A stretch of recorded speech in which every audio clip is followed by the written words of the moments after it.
Students, today will study effect of substituents on disubstitution of benzene कि जे benzene ਤੇ ਇੱਕ group already ਪਿਆ ਹੋਵੇ mono substituted ਹੋਵੇ benzene and we want to react it with certain other reagent so that another group gets added to the benzene ring ਤਾਂ ਉਹਦਾ ਜਿਹੜੇ substituents present ਹੈ already present ਹੈ ਉਹਦਾ ਕੀ effect ਹੋਏਗਾ benzene ਤੇ ਸੋ ਲੈਟ ਸੀ ਇੱਕ ਤਾਂ ਓਰੀਐਂਟੇਸ਼ਨ ਦਾ ਫਰਕ ਹੋਏਗਾ ਕਿ ਔਰਥੋ ਪੈਰਾ ਮੈਟਾ ਕਿਹੜੀ ਪੋਜੀਸ਼ਨ ਤੇ ਜਾਂਦੇ ਇੱਕ ਹੋਏਗਾ ਕਿ ਰਿਐਕਟਿਵਿਟੀ ਹੈ ਜਿਹੜੀ ਉਹ ਵੱਧ ਵੀ ਹੋ ਸਕਦੀ ਹੈ ਬੈਂਜ਼ੀਨ ਨਾਲੋਂ ਘੱਟ ਵੀ ਹੋ ਸਕਦੀ ਹੈ so first is effect of substituents on orientation ਇਹਦੇ ਵਿੱਚ ਬੱਚੇ ਜਿਹੜੀ ਮੋਨੋ ਸਬਸਟੀਟਿਊਟਡ ਬੈਂਜ਼ੀਨ ਹੈ ਜੇ ਇੱਕ ਗਰੁੱਪ ਹੀ ਪ੍ਰੈਜ਼ੈਂਟ ਹੈ ਤਾਂ ਸਾਰੀਆਂ 6 ਦੀਆਂ 6 ਪੋਜੀਸ਼ਨ ਸੇਮ ਹੀ ਹੁੰਦੀਆਂ ਇਸ ਲਈ ਕਹਿੰਦੇ ਆ ਕਿ ਇੱਕ ਫਾਰਮ ਹੀ ਐਗਜ਼ਿਸਟ ਕਰਦੀ ਹੈ ਮੋਨੋ ਸਬਸਟੀਟਿਊਟਡ ਕੰਪਾਊਂਡ ਦੀ ਬੈਂਜ਼ੀਨ ਦੇ ਦੀ ਜੇ ਦੋ ਗਰੁੱਪਸ ਪ੍ਰੈਜ਼ੈਂਟ ਹੋਣ ਤਾਂ ਸਾਨੂੰ ਪਤਾ ਹੈ ਕਿ ਜੇ ਤਾਂ ਦੋ ਨੇਬਰਿੰਗ ਪੋਜੀਸ਼ਨਸ 'ਤੇ 1-2 ਕਾਰਬਨ 'ਤੇ ਬੈਂਜ਼ੀਨ ਰਿੰਗ ਦੇ ਹੈ ਨਾ ਫਿਰ ਤਾਂ ਉਹਨੂੰ ਅਸੀਂ ਕਹਿੰਦੇ ਹਾਂ ਔਰਥੋ ਜੇ 1-3 ਪੋਜੀਸ਼ਨ 'ਤੇ ਤਾਂ ਮੈਟਾ ਕਹਿੰਦੇ ਹਾਂ 1-4 'ਤੇ ਤਾਂ ਉਹਨੂੰ ਪੈਰਾ ਆਈਸੋਮਰ ਕਹਿੰਦੇ ਹਾਂ so different isomers can be present in case of di substituted benzene ਹੁਣ ਜਿਸ ਤਰ੍ਹਾਂ ਪਹਿਲੀ ਐਗਜ਼ਾਮਪਲ ਅਸੀਂ ਲਈਏ toluene in which CH3 group is attached to benzene ring and we want to nitrate it in presence of sulfuric acid and at about 300 Kelvin we get these three isomers of the toluene है ना nitro toluene बन गई तो ये बच्चे जी percentage है ortho की maximum होगी 53% फिर होगी पैरा की 44% ਤੇ ਤਕਰੀਬਨ 4% ਹੋ ਗਈ ਮੈਟਾ ਦੀ ਸੋ ਜਿਹੜੀ ਮੇਨ ਪ੍ਰੋਡਕਟ ਫਾਰਮਡ ਹੈ that is ortho and para ਇਹ ਬਣਦੀਆਂ ਨੇ but if we look at this reaction benzoic acid ਇਹਦੀ ਨਾਈਟ੍ਰੇਸ਼ਨ ਕਰਦੇ ਹਾਂ under similar conditions with sulphuric acid and 300 kelvin we get meta product as the main product ਕਿੰਨੀ ਦਿਖਾਈ ਹੋਈ ਹੈ 76% ਔਰਥੋ ਦਿਖਾਈ ਹੋਈ ਹੈ 19.6% ਤੇ ਪੈਰਾ ਤਾਂ ਬਿਲਕੁਲ ਹੀ ਥੋੜੀ 5% ਸੋ ਜਿਹੜੀ ਪ੍ਰੈਫਰਡ ਪ੍ਰੋਡਕਟ ਹੈ that is the meta product this means there is certain difference between the nature of CH3 group and COH group so ਇਹ ਸਾਨੂੰ ਦੇਖਣਾ ਪੈਣਾ ਕਿ ਇਹਨਾਂ ਦਾ ਫਰਕ ਹੈ ਜਿਹੜਾ ਇਹ ਕੀ ਹੈ this ability of a group already present on the ring to direct the new entrant is called directive or orienting influence ਸੋ ਜਿਹੜਾ ਇਨਫਲੂਐਂਸ ਹੈ ਕਿ ਉਹ ਔਰਥੋ ਤੇ ਭੇਜਦਾ ਪੈਰਾ ਤੇ ਜਾਂ ਮੈਟਾ ਤੇ ਉਹਨੂੰ ਡਾਇਰੈਕਟਿਵ ਇਨਫਲੂਐਂਸ ਜਾਂ ਓਰੀਐਂਟਿੰਗ ਇਨਫਲੂਐਂਸ ਕਹਿੰਦੇ ਆ now we can divide different groups in 2 categories first category is ortho para directing groups ortho para directing groups ਕਿਹੜੇ ਨੇ ਅਲਕਾਈਲ ਗਰੁੱਪ ਜਾਂ OH ਦੀ ਜਿਹੜੀ ਹੋ ਸਕਦਾ ਹੈ ਨਾ ਅਲਕਾਈਲ ਗਰੁੱਪ ਜਾਂ ਫਿਨਾਈਲ ਗਰੁੱਪ ਦੂਸਰੀ ਕੈਟੇਗਰੀ ਹੈ OH ਵਾਲਿਆਂ ਦੀ OH SH ਆਕਸੀਜਨ ਥਾਂ 'ਤੇ ਸਲਫਰ ਪ੍ਰੈਜ਼ੈਂਟ ਹੈ ਜਾਂ ਹਾਈਡਰੋਜਨ ਥਾਂ 'ਤੇ R ਪ੍ਰੈਜ਼ੈਂਟ ਤਾਂ OR ਗਰੁੱਪ ਥਰਡ ਕੈਟੇਗਰੀ ਹੋਗੀ NH2 ਦੀ NH2 ਦੇ ਵਿੱਚ ਹੋ ਸਕਦਾ ਹੈ ਕਿ ਦੋਨੋਂ ਹਾਈਡਰੋਜਨਸ ਹੋਣ ਜਾਂ ਫਿਰ NHR ਹੋਵੇ ਜਾਂ NR2 ਇਸ ਤਰ੍ਹਾਂ ਦਾ ਗਰੁੱਪ ਹੋਵੇ ਜਾਂ ਫਿਰ ਹੈਲੋਜਨਸ ClBrI ਸੋ ਇੱਕ ਖਾਸੀਅਤ ਹੈ ਬੇਟਾ ਇਸ ਗਰੁੱਪ ਦੀ ਕਿ ਸਾਰੇ ਜਿਹੜੇ ਇਹਨਾਂ 'ਚ ਬੌਂਡਸ ਹੁੰਦੇ ਨੇ they are having single bonds only and they are ortho para directing so these groups then second category comes meta directing groups so ਇਹ ਕਿਹੜੇ ਗਰੁੱਪਸ ਨੇ ਨਾਈਟਰੋ ਗਰੁੱਪ ਹੋ ਗਿਆ SO3H CN CHO COR COOH COR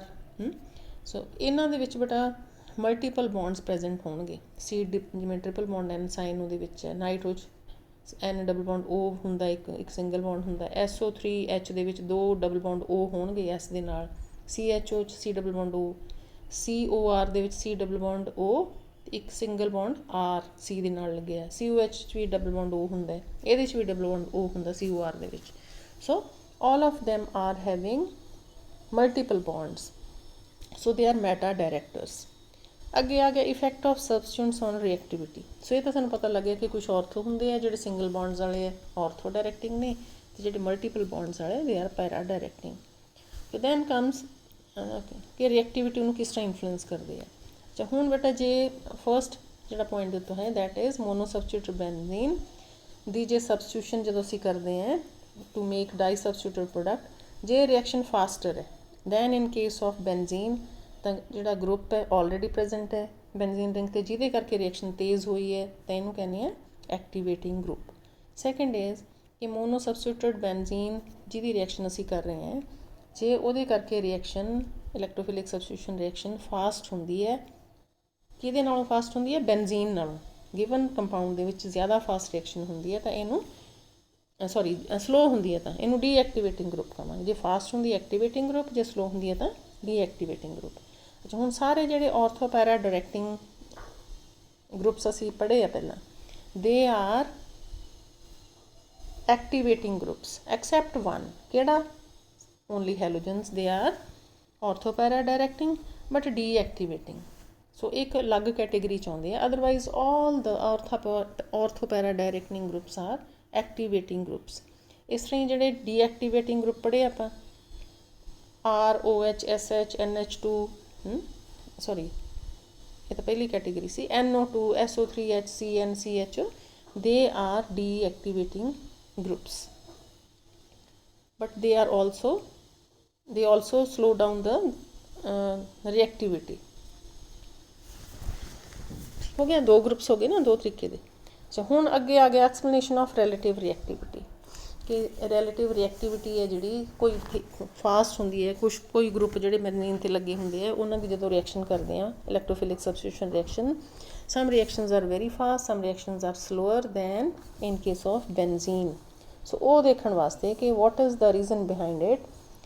ਤਾਂ ਆ ਬੱਚੇ ਲਿਖਿਆ ਸੀ rate determining step ਜਦੋਂ ਕਰਦੇ ਸੀ ਨਾ ਜਨਰਲ ਮਕੈਨਿਜ਼ਮ ਕੀਤਾ ਜਾਂ ਜਿਹੜੀਆਂ ਕੁਝ ਰਿਐਕਸ਼ਨਸ ਕੀਤੀਆਂ ਫਰਸਟ ਸਟੈਪ ਸੀਗਾ generation of electrophile second step ਆਪਣਾ ਹੁੰਦਾ ਸੀ ਜਿਹੜਾ rate determining step that was electrophile attacks on the benzene ring ਆ ਸੀਗਾ ਹੈ ਨਾ so we used to write this as slow step upper arrow te likhdi si slow step and we get this carbocation so inu is tarah dikhaya ta benzene ring nahi draw kiti C6H5 dikha ke ek hydrogen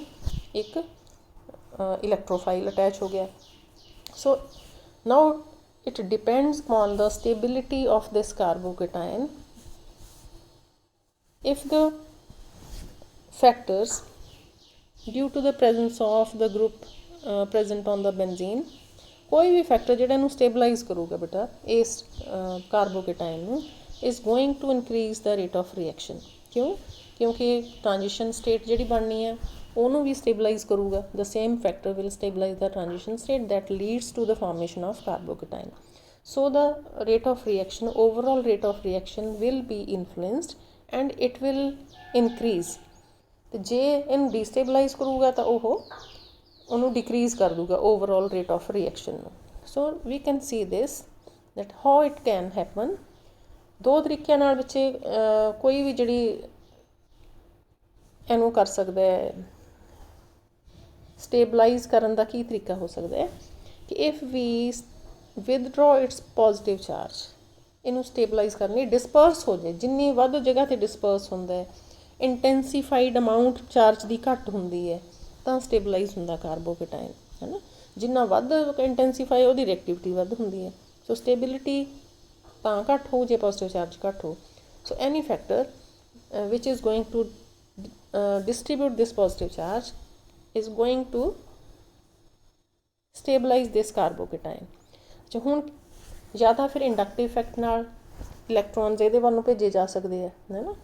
any group can send electrons towards the benzene ring ਜਿਹੜਾ already present ਹੋਵੇ ਤਾਂ ਫਿਰ ਇਹਨੂੰ ਕੁਛ ਇਹਦੇ electrons ਨੂੰ ਇੱਧਰ ਨੂੰ ਭੇਜੂਗਾ ਤਾਂ ਪਾਰਸ਼ੀਅਲ ਪੋਜ਼ਿਟਿਵ ਚਾਰਜ ਨੈਚੁਰਲੀ ਇਹ 'ਤੇ ਵੀ ਆਊਗਾ ਡਿਸਟਰੀਬਿਊਟ ਹੋ ਜਾਊਗਾ ਕੁਛ ਇਹ 'ਤੇ ਰਹਿ ਜਾਊਗਾ ਕੁਛ ਇੱਧਰ ਨੂੰ ਆ ਜਾਊਗਾ so it will divide its charge it will take some of its charge on itself and in the process it will stabilize the carbocation formed ਜਾਂ ਫਿਰ ਰੈਜ਼ੋਨੈਂਸ ਦੇ ਨਾਲ ਇਲੈਕਟ੍ਰੋਨਸ ਇਹਦੇ ਵੱਲ ਨੂੰ ਭੇਜੇ ਕਿ ਕੋਈ ਇਹਦੇ 'ਤੇ ਇਸ ਤਰ੍ਹਾਂ ਦਾ ਕੋਈ ਵੀ ਕੋਈ ਪ੍ਰੈਜ਼ੈਂਟ ਹੈ atom electronegative which can send electrons towards this ਇਹਦੇ ਨਾਲ ਕੌਨਜੂਗੇਸ਼ਨ ਇੱਧਰ ਨੂੰ ਇਲੈਕਟ੍ਰੋਨ ਸੈਂਡ ਕਰਕੇ ਫਿਰ ਉਹਨੂੰ ਪੋਜ਼ੀਟਿਵ ਚਾਰਜ ਨੂੰ ਡਿਕਰੀਜ਼ ਕਰੇ ਉਹਨੂੰ ਡਿਸਟਰੀਬਿਊਟ ਕਰੇ ਸੋ ਦੋ ਤਰੀਕੇ ਹੋ ਗਏ it can be by inductive effect ਔਰ ਬਾਈ ਰੈਜ਼ੋਨੈਂਸ ਇਫੈਕਟ ਸੋ ਇੱਥੇ ਵਿੱਚ ਦੱਸਿਆ ਹੀ ਹੋਣਾ ਤੁਹਾਡੇ ਦਿਖਾਇਆ ਹੀ ਹੋਣਾ okay alone through the net result of the release or withdrawal of electrons may take place through inductive effect alone or through the net result of inductive effect and resonance effect. दोनों ही हो सकते हैं. Okay, ਹੁਣ ਅਸੀਂ compare करना है in 3 cases. One is toluene, one is benzene and one is nitrobenzene. कि जे इन्हां दी electrophilic substitution reaction ਹੁੰਦੀ है ਤਾਂ redetermining step ਜਦੋਂ ਅਸੀਂ ਲਿਖਾਂਗੇ ਤਿੰਨਾਂ ਦਾ ਤਾਂ ਆਹ ਅਲੱਗ-ਅਲੱਗ ਇਹਨਾਂ ਦੇ ਕਾਰਬੋਕੇਟਾਇਨ ਤਿੰਨੋਂ cases 'ਚ ਬਣਦੇ ਆ. Now we are saying any factor which will decrease the positive charge on carbocation distribute ਕਰੂਗਾ ਇਸ ਚਾਰਜ ਨੂੰ ਉਹ ਓਨਾ ਹੀ ਸਟੇਬਲ ਹੋ ਜਾਊਗਾ. ਆ ਸਾਈਡ ਆ ਯੂਨਿਟ ਹੈ ਜਿਹੜਾ ਹੈ ਨਾ ਪੋਜ਼ਿਟਿਵ ਚਾਰਜ ਵਾਲਾ ਇਹਨੂੰ ਜੇ ਡਿਸਟਰੀਬਿਊਟ ਕਰ ਦੂ ਤਾਂ ਸਟੇਬਲਾਈਜ਼ ਕਰ ਦੂਗਾ. ਨਾਓ let's see CH3 the Ki effect ਹੈ. ਨਾਓ CH3 has inductive effect to release electrons plus I effect है CH3 the. So it will release electrons towards C6H4 group. So ਇਸ ਕਰਕੇ ਜਿਹੜੀ ਕਾਰਬਨ ਨੂੰ ਆ CH3 ਅਟੈਚ ਹੋਇਆ ਹੋਇਆ ਜੇ ਉਸੇ ਕਾਰਬਨ ਨੂੰ ਡਾਇਰੈਕਟਲੀ ਅਟੈਚਡ ਹੈ ਉਹਦੇ ਤੇ ਜੇ ਪੋਜ਼ਿਟਿਵ ਚਾਰਜ ਹੋਏਗਾ ਤਾਂ it will release electrons towards that carbon and will distribute its positive charge. ਸੋ ਉਹਨੂੰ ਡਿਵਾਈਡ ਕਰ ਦੂ ਥੋੜ੍ਹਾ ਜਿਹਾ ਪਾਰਸ਼ੀਅਲ ਚਾਰਜ ਆਪ ਲੈ ਲੂਗਾ ਕਿਉਂਕਿ ਇਲੈਕਟ੍ਰੋਨਸ ਭੇਜਦੇ ਉੱਧਰ ਨੂੰ ਤਾਂ CH3 ਵਾਲੀ ਕਾਰਬਨ 'ਤੇ ਵੀ ਸਲਾਈਟਲੀ ਪੋਜ਼ਿਟਿਵ ਚਾਰਜ ਆਉਣਾ ਹੀ ਹੈ ਨਾ. So this reaction will be faster as compare to this ਜਿੱਥੇ ਕਿਤੇ ਕੋਈ ਹੋਰ ਹੈ ਹੀ ਨਹੀਂ ਡਿਸਟਰੀਬਿਊਟ ਕਰਨ ਵਾਲਾ ਕੋਈ ਗਰੁੱਪ ਹੀ ਨਹੀਂ ਹੈ. So this reaction first reaction will be faster than the second one than in case of benzene. ਅਤੇ NO2 ਦਾ ਕੀ ਸੀਨ ਹੈ. NO2 is electron withdrawing. ਇਹਦਾ -I ਇਫੈਕਟ ਹੈ ਤੇ -R ਇਫੈਕਟ ਹੈ. ਰੈਜ਼ੋਨੈਂਸ ਇਫੈਕਟ ਵੀ ਇਲੈਕਟ੍ਰੋਨ ਵਿਦਡ੍ਰੋ ਕਰਨ ਦਾ, ਇੰਡਕਟਿਵ ਇਫੈਕਟ ਵੀ electron ਵਿਦਡ੍ਰੋ ਕਰਨ ਦਾ ਕਿਉਂਕਿ nitrogen double bond ਇੱਧਰ ਬਣਾਉਂਦੀ ਆਕਸੀਜਨ ਨਾਲ ਇੱਕ ਸਿੰਗਲ ਬਣਾਉਂਦੀ ਹੈ. 4 ਬੌਂਡ ਤਾਂ ਆਲਰੇਡੀ ਬਣਾਏ ਹੋਏ ਆ ਇੱਕ ਕੋਆਰਡੀਨੇਟ ਬੌਂਡ ਹੈ ਨਾ ਆਕਸੀਜਨ ਦਾ. So lone pair of electrons available ਹੀ ਨਹੀਂ ਜਿਹੜਾ ਇੱਧਰ ਦੇ ਸਕੇ. ਸੋ it withdraws electrons from C6H4 and in the process it will decrease the rate of reaction. So benzene the rate of reaction ਜ਼ਿਆਦਾ ਹੈ than this. ਪਰ ਜਦੋਂ CH3 ਵਾਲੇ ਨਾਲ ਕੰਪੇਅਰ ਕਰਦੇ ਹਾਂ CH3 ਦਾ ਜ਼ਿਆਦਾ ਹੈ. So rate of reaction is in this manner. Then this table is given ਜਿਹਦੇ 'ਚ ਦਿਖਾਇਆ ਹੋਇਆ ਹੈ ਕਿ I ਤੇ ਰੈਜ਼ੋਨੈਂਸ ਇਫੈਕਟ ਨੇ ਇੰਡਕਟਿਵ ਤੇ ਰੈਜ਼ੋਨੈਂਸ ਇਫੈਕਟ ਕਿਸ ਤਰ੍ਹਾਂ ਆਪਰੇਟ ਕਰ ਰਹੇ ਹੈ. NR2 NHR NH2 OH OR OR ਤੱਕ ਜਿਵੇਂ OR ਤੱਕ ਵਾਲਿਆਂ ਦੇ ਇੰਡਕਟਿਵ ਇਫੈਕਟ -I ਹੈ. ਪਰ ਕਿਉਂਕਿ ਜਦੋਂ ਨਾਈਟ੍ਰੋਜਨ ਤੇ ਲੋਨ ਪੇਅਰ ਆਫ ਇਲੈਕਟ੍ਰੋਨ ਜਿਹੜਾ ਕਾਰਬਨ ਡਾਇਰੈਕਟਲੀ ਅਟੈਚਡ ਹੋਊਗਾ ਆਕਸੀਜਨ ਹੈ NH2 ਵਾਲਾ ਨਾਈਟ੍ਰੋਜਨ ਹੈ OR ਵਾਲਾ ਆਕਸੀਜਨ ਹੈ ਤਾਂ ਇਹ ਪਟਕ ਬੈਂਜ਼ੀਨ ਰਿੰਗ ਵਾਲੀ ਤੇ ਨਾਈਟ੍ਰੋਜਨ ਆਕਸੀਜਨ ਵਾਲਾ ਬੌਂਡ ਆ ਜਿਹੜਾ ਉੱਧਰ ਨੂੰ ਭੇਜ ਸਕਦਾ ਲੋਨ ਪੇਅਰ ਆਫ ਇਲੈਕਟ੍ਰੋਨ. ਇਸ ਲਈ +R ਇਫੈਕਟ ਹੈ. ਸੋ ਇਹਨੂੰ ਅਸੀਂ +R ਲਿਖ ਲਈਏ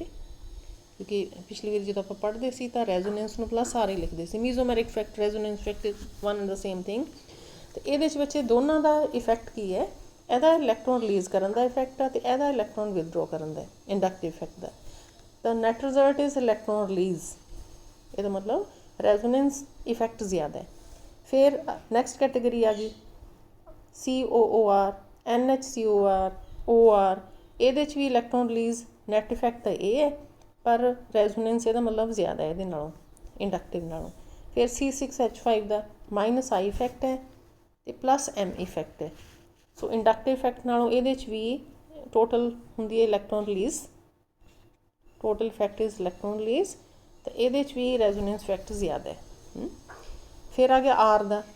R ਦੇ ਕੇਸ 'ਚ +I ਹੈ ਇਲੈਕਟ੍ਰੋਨ ਰਿਲੀਜ਼ਿੰਗ ਇਫੈਕਟ ਹੈ. ਸੋ ਸਾਰਿਆਂ 'ਚ ਜੇ ਦੇਖੀਏ ਇਹਨਾਂ ਸਾਰੇ ਗਰੁੱਪਸ ਦੇ ਵਿੱਚ there is electron releasing effect. Then second category CLBRI ਆਪਾਂ ਇਹਨੂੰ ਕਹਿੰਦੇ ਸੀ ਆਰਥੋਪੈਰਾ ਡਾਇਰੈਕਟਿੰਗ. ਇਹਦੇ 'ਚ -I ਇਫੈਕਟ ਹੈ +R ਇਫੈਕਟ ਵੀ ਹੈ ਪਰ ਕਿਉਂਕਿ ਇਲੈਕਟ੍ਰੋਨੈਗੇਟਿਵਿਟੀ ਕਾਫੀ ਜ਼ਿਆਦਾ ਇਹਦੀ ਤਾਂ ਇਲੈਕਟ੍ਰੋਨ ਵਿਦਡ੍ਰਾਇੰਗ ਇਫੈਕਟ ਇਹਦਾ ਡੋਮੀਨੇਟਿੰਗ ਹੈ. ਆਹ ਵਾਲਾ ਇੰਡਕਟਿਵ ਇਫੈਕਟ ਇਹਦਾ ਡੋਮੀਨੇਟਿੰਗ ਹੈ. Okay then comes NH3 NR3 ਜਦੋਂ ਨਾਈਟ੍ਰੋਜਨ 'ਤੇ ਪੋਜ਼ੀਟਿਵ ਚਾਰਜ ਆ ਜਾਏ ਤਾਂ ਇਲੈਕਟ੍ਰੋਨ ਵਿਦਡ੍ਰਾਇੰਗ ਇਫੈਕਟ ਹੀ ਹੋਊਗਾ ਇਹਦਾ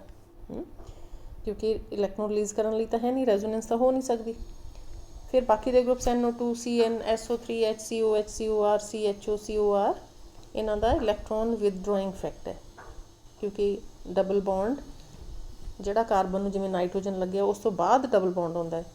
ਇਵੇਂ ਜਿਵੇਂ ਕਾਰਬਨ ਨੂੰ CN ਜਦੋਂ ਲੱਗਿਆ ਤਾਂ ਸਿੰਗਲ ਬੌਂਡ C ਤੋਂ ਬਾਅਦ ਫਿਰ ਟ੍ਰਿਪਲ ਬੌਂਡ N ਆਉਂਦਾ। ਸੋ ਦੋਨੋਂ ਹੀ ਇਹਦੇ 'ਚ electron withdrawing net effect is electron withdrawal, right. So ਜਿਹੜੇ ਵੀ ਹੈਗੇ ਨੇ deactivating groups, they are having electron withdrawal net effect। ਸੋ ਇਸ ਲਈ ਬੇਟੇ ਦੋ ਤਰ੍ਹਾਂ ਦੀਆਂ ਆਪਾਂ ਹੁਣ ਪੜ੍ਹੀਆਂ ਨੇ categories. we had said one is orthopara directing, ਜਿਹਦੇ 'ਚ ਸਾਰੇ ਦੇ ਸਾਰੇ ਗਰੁੱਪਸ ਐਕਸੈਪਟ ਵਨ ਹੈਲੋਜਨਸ ਤੋਂ ਬਿਨਾਂ ਬਾਕੀ ਦੇ ਸਾਰੇ ਰਿਐਕਸ਼ਨ ਨੂੰ ਫਾਸਟ ਕਰਦੇ ਆ, ਐਕਟੀਵੇਟਿੰਗ ਗਰੁੱਪਸ ਨੇ। they are orthopara directing and activating, and deactivating groups ਜਿਹੜੇ meta directing groups ਨੇ they are deactivating, ਤੇ ਉਹਨਾਂ ਦੇ ਵਿੱਚ ਹੀ ਨਾਲ ਸ਼ਾਮਲ ਹੋ ਜਾਂਦਾ ਹੈ ਜਿਹੜੇ ਹੈਲੋਜਨਸ ਨੇ they are orthopara directing and deactivating। so that's very interesting